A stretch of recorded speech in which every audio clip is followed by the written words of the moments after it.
This episode is brought to you by TaxAct.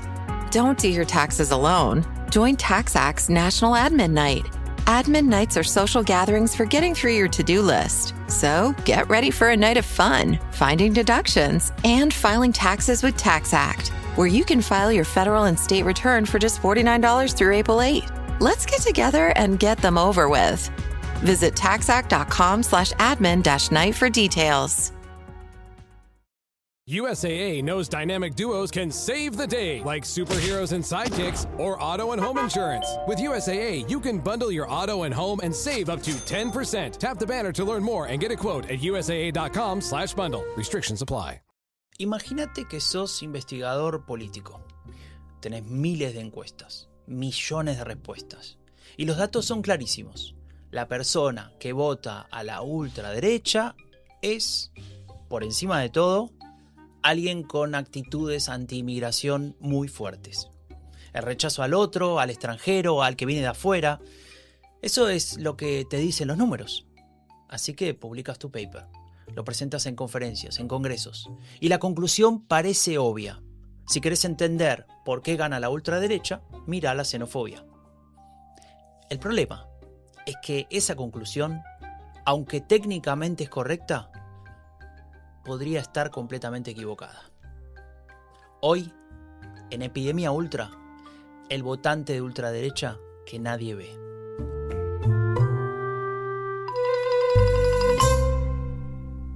En apenas una década, la ultraderecha pasó de ser un fenómeno marginal a disputarse el poder en medio mundo. De Trump a Milei, de Meloni a Orbán. ¿Cómo lo lograron? ¿Qué explica que millones de votantes apoyen sus ideas y por qué son una amenaza real para la democracia? Soy Franco de Ledone y esto es Epidemia Ultra.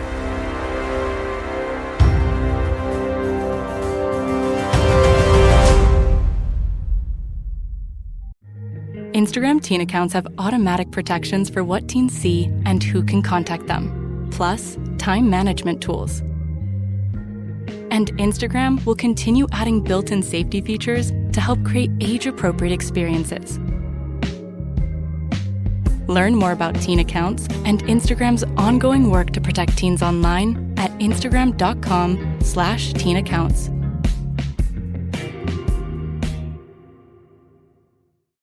A fines de 2025, dos investigadores de las universidades de York y de Oxford publicaron un paper en el Instituto Sindical Europeo, el ETUI, y me pareció un texto muy útil y la verdad poco celebrado del año.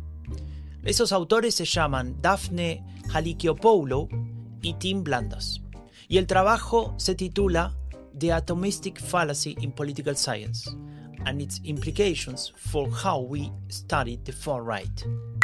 Y ahora vamos de vuelta, pero en español. La falacia atomística. Atomística. ¿Por qué no traduje antes esto?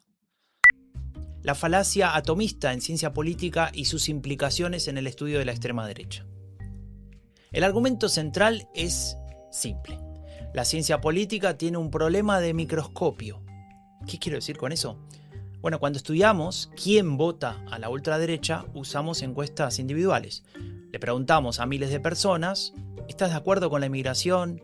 ¿Sentís que tu cultura está amenazada? ¿Crees que los extranjeros te quitan el trabajo u otros recursos? Y los resultados son consistentes, especialmente en Europa. Quien tiene actitudes más hostiles hacia la inmigración tiene muchas más probabilidades de votar a partidos de ultraderecha. Hasta ahí todo bien, el microscopio funciona. El error viene cuando tomamos esa conclusión individual y la aplicamos al nivel nacional. Cuando decimos la xenofobia es la causa del auge de la ultraderecha. Porque eso es una falacia de composición, si preferís. El error de creer que lo que es verdad para un individuo explica automáticamente lo que pasa con un país entero. Halicchiopoulou y Blandas lo ilustran con una simulación de 10.000 elecciones hipotéticas. En cada una el resultado electoral de un partido depende de dos cosas que hay que multiplicar. Cuán fuerte es el vínculo entre una actitud y el voto y cuánta gente en total tiene esa actitud. Y ahí es donde el microscopio nos traiciona. Un partido puede tener seguidores que odian profundamente a los inmigrantes. Ese odio puede ser el predictor más fuerte, es decir, el número más grande en la encuesta. Pero si esa gente es el 3% del electorado, el partido pierde igual. Y al revés, puede haber una actitud mucho más tibia, más difusa, más vaga, digamos la sensación de que el sistema económico te dejó afuera, que no aparece como el factor número 1 en una encuesta individual, pero sí la comparte el 30% del electorado. Puede ser el verdadero motor de la victoria. ¿Y por qué importa esto? Y porque el votante de ultraderecha no es un bloque homogéneo de extremistas furiosos. Ya lo dijimos 1000 veces acá en Epidemia Ultra.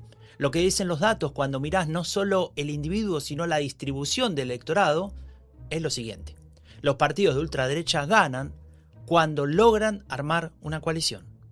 Un núcleo duro, con un rechazo cultural muy intenso, sí, pero rodeado de una periferia mucho más grande de ciudadanos con quejas económicas, con sensación de estancamiento, con percepción de que sus hijos van a vivir peor que ellos. Pensá en el este de Alemania. AfD sacó casi el 33% en Turingia en septiembre de 2024. ¿Eso es solo xenofobia? Los datos económicos cuentan otra historia. Décadas después de la reunificación, el 60% de los alemanes del este se percibe todavía como un ciudadano de segunda.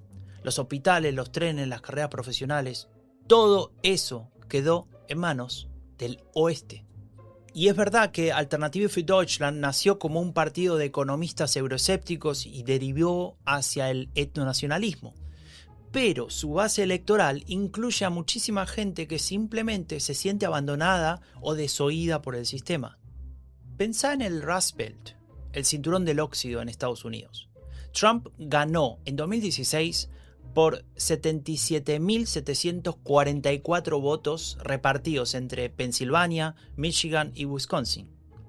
¿Todos eran supremacistas blancos? No. Muchos eran trabajadores industriales, cuyas fábricas se cerraron, cuyos sindicatos desaparecieron, cuya identidad de clase fue borrada por la globalización. El motor no era solo el odio al migrante, era la pregunta: ¿quién me está robando el futuro? Ese votante periférico que no comparte el núcleo duro ideológico, pero sí esa sensación de inseguridad, es invisible si miras solo por el microscopio. Y ese es el que decide las elecciones.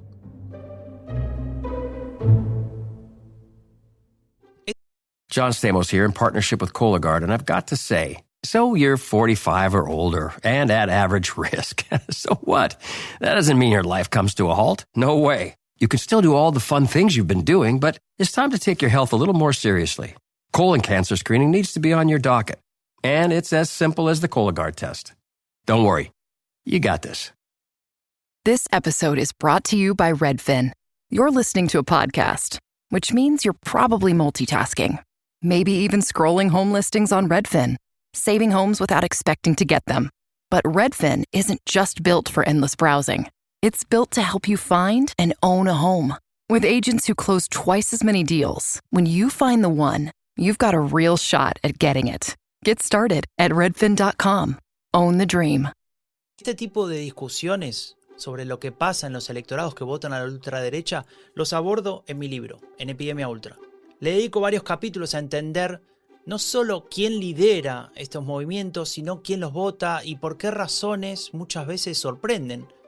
Si querés el mapa completo de cómo se arman estas coaliciones en distintos países, lo encontrás acá. El enlace te lo dejo en la descripción o búscalo en tu librería amiga. Por cierto, ya vamos por la tercera edición. Hay un tercer dato en el paper de Halikeopoulou y Blandas, uno que me parece especialmente revelador.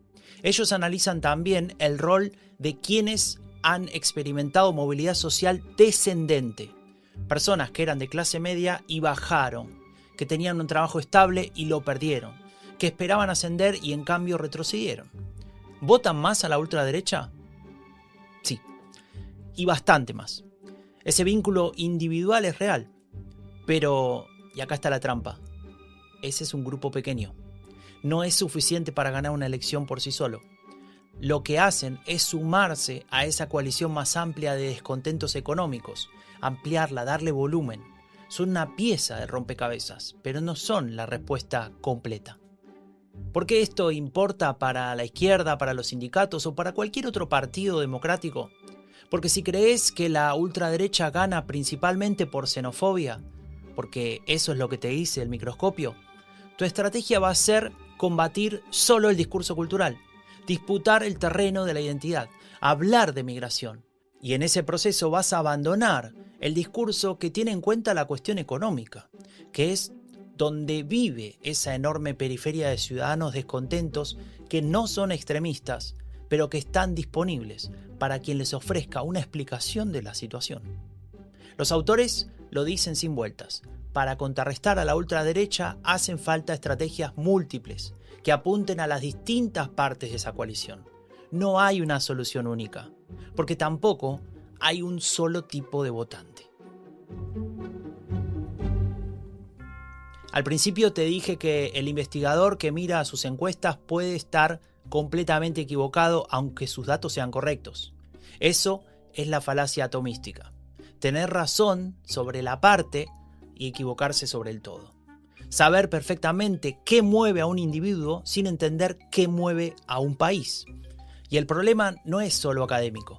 Cada vez que un partido progresista, liberal, conservador, pero democrático, diseña su campaña basándose solo en quién es el votante tipo de la ultraderecha, el más radical, el más visible, el más ruidoso, está ignorando a la coalición silenciosa que realmente lo llevó al poder.